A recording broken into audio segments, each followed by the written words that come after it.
Hello, everyone. Jose J. Garcia with Garcia Home University here. Special guest today, Mr. Ferd Niemann.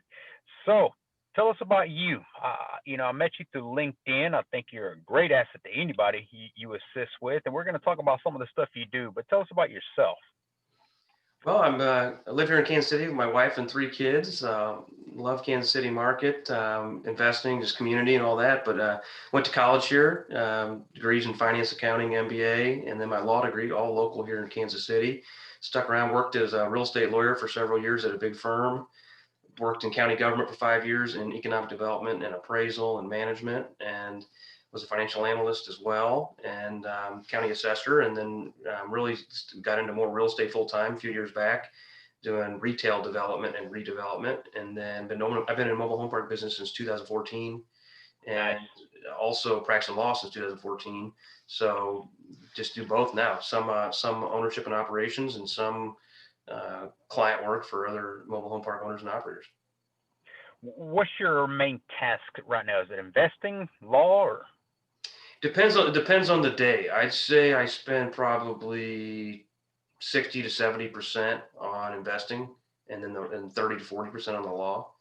And it just depends. And when I've got several team members on both sides, and just, what kind of work comes through. I mean, if it's syndication work, for example, I'll handle that myself. If it's title work, contracts, leases, I work on that with some of my other attorneys. Operational stuff, I'm in the field at least once a week, checking on projects. I've got a conference call with at least one staff member every day, checking on projects. But really, I'd say I'm at my desk 80 to 90% of the time, and the combination of operations and legal work from here. You wear a lot of hats for sure. You're busy. You're a busy guy. So you invest in mobile home parks. Have you ever invested in single mobile homes, or is it just Yeah, big I mean, parks? I have. I mean, I probably have 100 mobile homes at any given time. I don't love the mobile home as much as I love the mobile home park, but you can make money in mobile homes too. And I've got some that I bring in, I fix and flip. And I don't swing the hammer at this point, but we fix and flip. Some we renovate and lease. Some of them we buy new and sell. Some of them buy new and lease out. And some of them we give away, frankly, too. We probably gave away 25 homes this year. Those are generally the handyman special, and we give them away because they're in the park, right?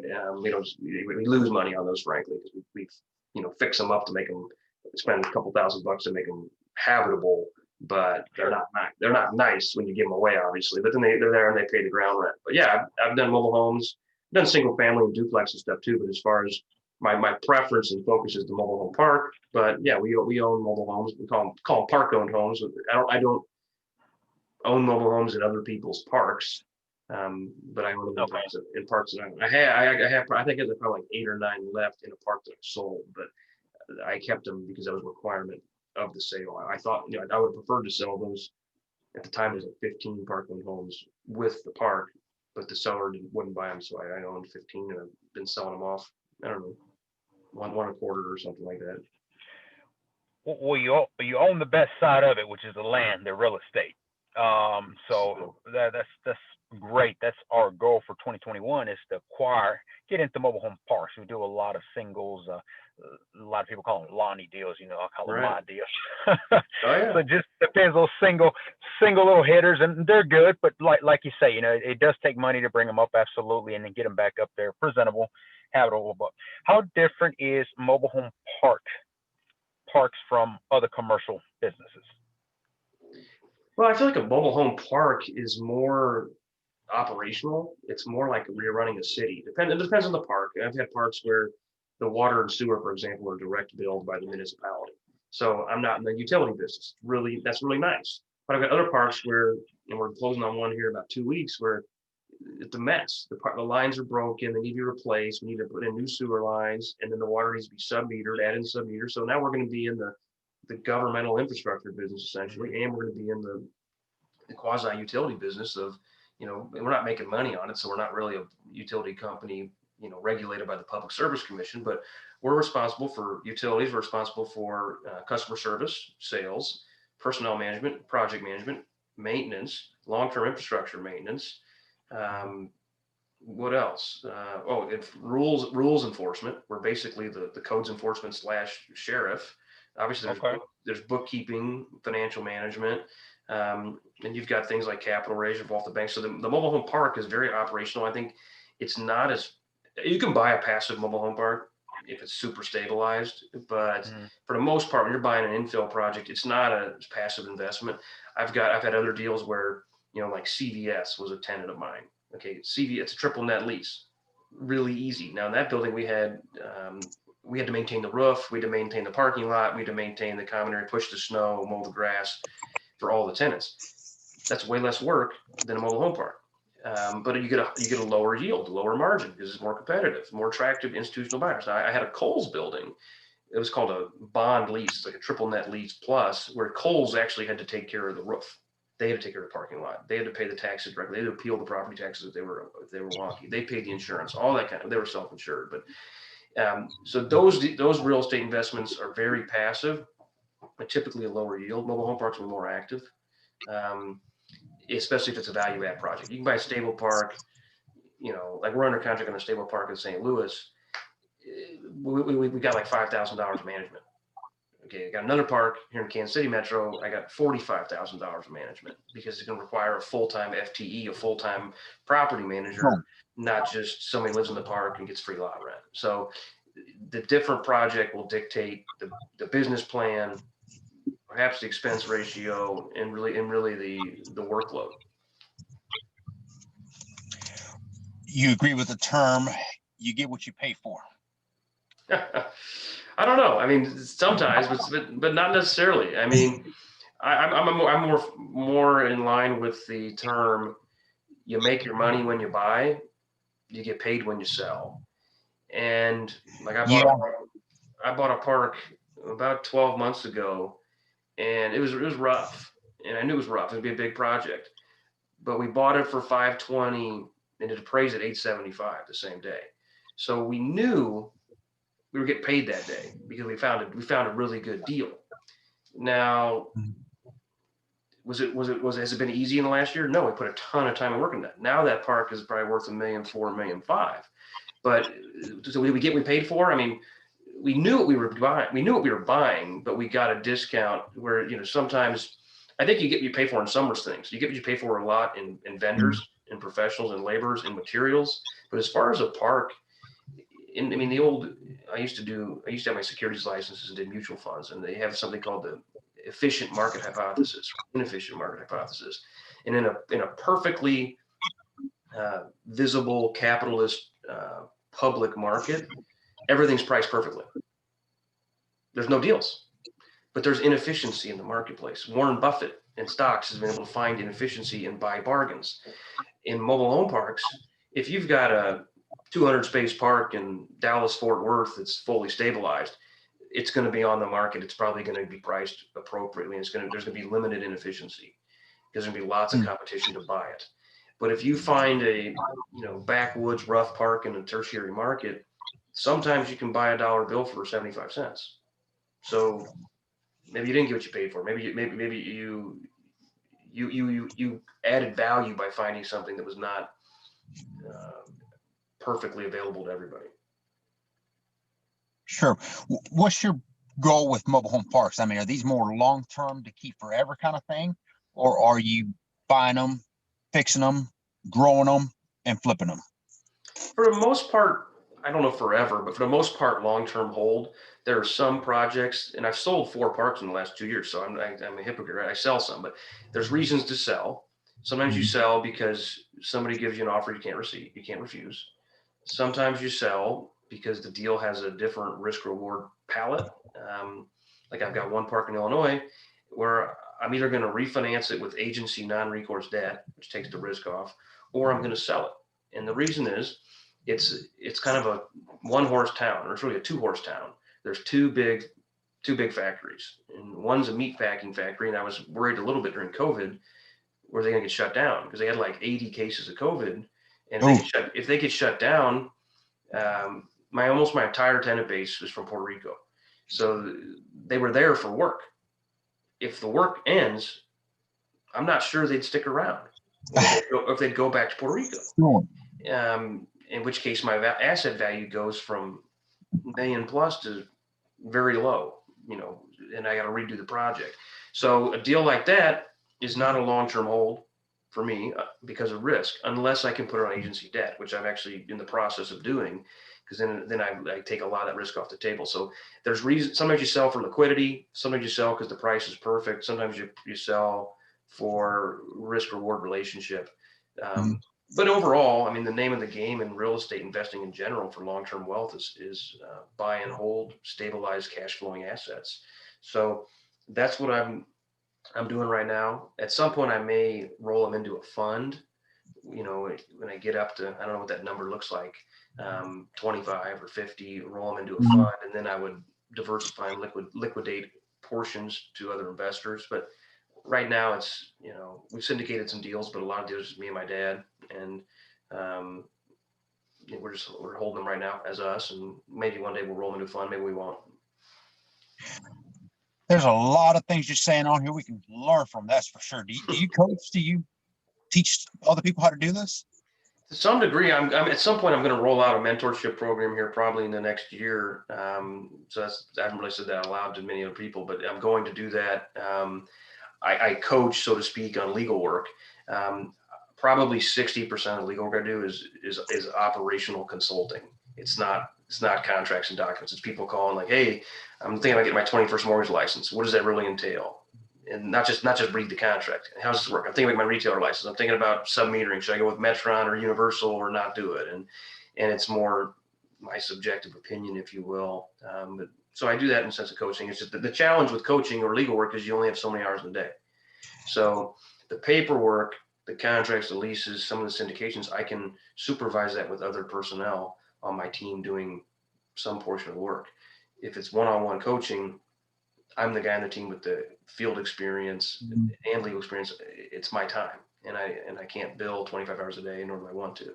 So I'm looking at group coaching. I'm looking at mastermind type stuff, and I'm kind of philosophizing right now how I'm going to roll that out and how that works. But I like doing it. I like coaching. I like mentoring people. I've had good mentors in my career. My mentor-in-law is one of the best attorneys in America.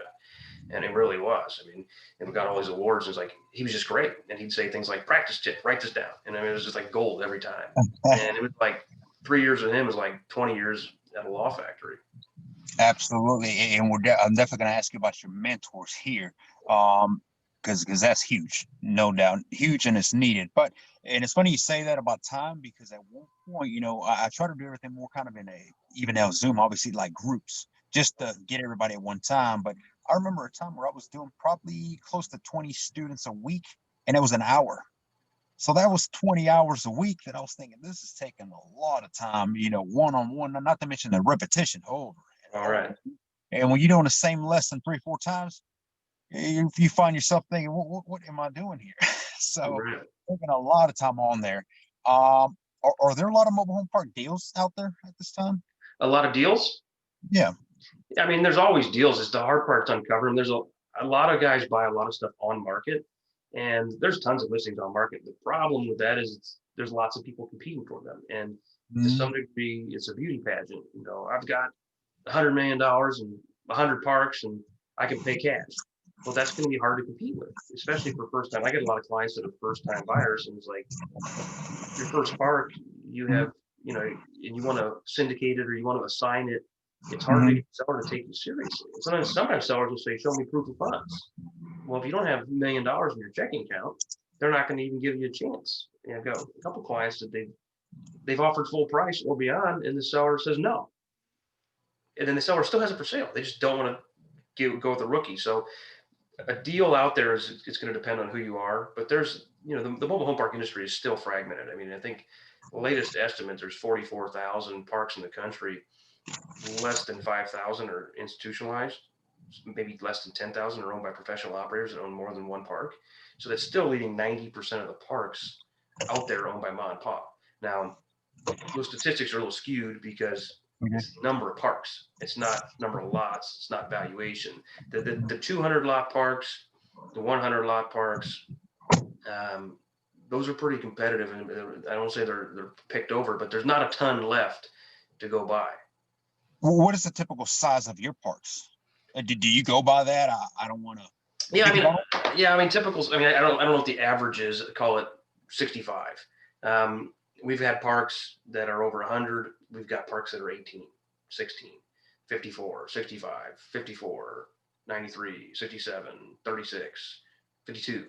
Those are some of the kind of our size point. I'd love to buy a 400 unit park. I would have to bring on investors for something of that magnitude. But I'm confident I can do it. The problem is to buy a 400 unit park, you're going to be competing with Sun and RHP and ELS and these big players, or you're buying a dog park with horrible infrastructure and you got a $3 million headache. So a lot of institutional guys when REITs will be at 100 plus is their threshold. A lot of private equity groups will be 50 plus, and part of the reason is the current minimums on lot sizes for agency debt, agency meaning Fannie Mae and Freddie Mac, is 50 pads. So 50 is a lot better than 49 because you're eligible for non-recourse debt. Now, the way that the industry is compressing the number of owners, there's a lot of big groups out there with running around with tons of capital. The industry is being consolidated as we speak. Now, not that fast. I don't think it's going to run out in the next 18 months or something. But I'd be surprised if it wasn't consolidated within 5 years. And because of that, I think the values will go up, the professional management will go up, the price per pad will go up, which means the loan amounts will go up, which means that the Fannie Mae and Freddie Mac, I think, will lower their standards below 50 pads, maybe as low as 25. Can anybody get at the mobile home park investing? Can anybody get in the business? I mean, sure. I mean, you can get into it. It's going to depend on the type of property. I mean, in order to get one of those agency loans, for example, if it's your first park, you're not going to get one. You're not going to have the experience requirement. If you're going to buy a park that requires a local bank, you're going to need to have either, be a smooth talker or have decent deal or decent credit and collateral personally, because it's going to be a recourse loan. So if the anybody deal, if you've got no money, rough credit, no experience, the best bet for you is to buy a rougher park from a seller that's going to seller finance it. Then you don't have to worry about bank approvals. I mean, maybe you get a great park that'll be seller finance, but practically, I got a lot of clients that do seller finance parks, and sometimes they're a great park, but most of the time they're the parks that are heavy lifting, like private utilities, very low occupancy, failing infrastructure, things of that nature that make the deal not as attractive or not bankable, frankly. But yeah, anybody can get in. Anybody can get in as the active buyer. If you want to get in as a private investor, like as a limited partner, you could probably find somebody to let you invest in their money, even if you're not accredited. But technically, let's say you want to invest in my deal as a limited partner, I would only let you do that if you were accredited. And accredited means you make $200,000 a year, $300,000 a year if you're married for the last 2 years with the expectation of the coming year, or you have a net worth of at least $1 million, not including your personal residence. So if you've got, I had a guy the other day, just missed a buddy, $195,000 wage, just under 200,000, going to make more than 200,000 in the next couple of years. Sorry, you're not accredited. Can't let you in the deal. Wow. There are some exceptions for sophisticated investors for deals that are not marketed. This is under SEC section 506B and C. But for the most part, you got to be accredited, which either means wealthy or high salary, to invest silently for a legit operation. You can go do it, and if you could, find a buddy, and you probably pull it off, frankly. But that's not the best way to do it from a regulatory standpoint. Absolutely. You will be hearing from me some more. I will a lot more on this. Let's talk real quick about mentors and how important, because you have the education, the credentials are there, no doubt. But how important is a mentor and or a coach to get you to success quicker? That's the way I see it. It's quicker. Yeah, I think mentors are great. I think mentor / coach, part of that is, depends on what your skills are and your confidence level. And so for example, when I was at Jackson County, I didn't really have a mentor, and I taught myself real estate finance and Microsoft Excel and how to do an internal rate of return and market analysis and those sort of things. And then I had things like I got my CCIM designation, Well, that was classes. That wasn't a mentor, which I went to get more formal education to get the real estate skills and knowledge. So I didn't have a mentor there, and it worked out okay. At the law firm, I happened to go work at a law firm at a really good firm, a guy named Mike White, who's a titan in the real estate industry, and he mentored me well and gave me practical tips. So he was invaluable. Versus I have some friends that started at the same time, real estate attorneys like me, went to big law firms, and they just started getting assignments, do this. And they're like, there was no training, there was no guidance, there was no constructive feedback. And I think that that's really hampered their growth. So mentor is crucial. There's a lot of coaching programs out there, and I've done some. I'm a huge Tony Robbins fan, and I got north of 10K invested in Tony Robbins events. Okay, so, and I've read everything and listened to everything he's put out, and other mentors and things like that are out there. So those sort of things are great. Just what you need. Like for Tony Robbins, he's great at personal development, mindset, planning, macro level business strategy. Very valuable. Mike White, really good at micro level expertise in the law. Other consulting coaching, I think it's valuable to have mentors, but then also figure out how to be a self-starter, read. I mean, I don't know, I got 100 books behind me. I mean, I learned more on that bookshelf than I did in 10 years of college and 4 college degrees. I mean, very well put. Yeah, absolutely. And nothing works unless you do. So you're gonna have to be able to take action and implement what you do learn. Because you see a lot of people that do take a lot of education, a lot of this and that, but then they do nothing with it, and you're back to square one or even worse. Now you have the education and you're doing nothing. So having that leap of faith and taking that step. Ferd, we can talk to you all day, and we will be talking again, absolutely. But any last encouraging words to anybody wanting to get started or to get them motivated, get them out there, get them going? I say to get started, just figure out what you want and figure out what's your outcome.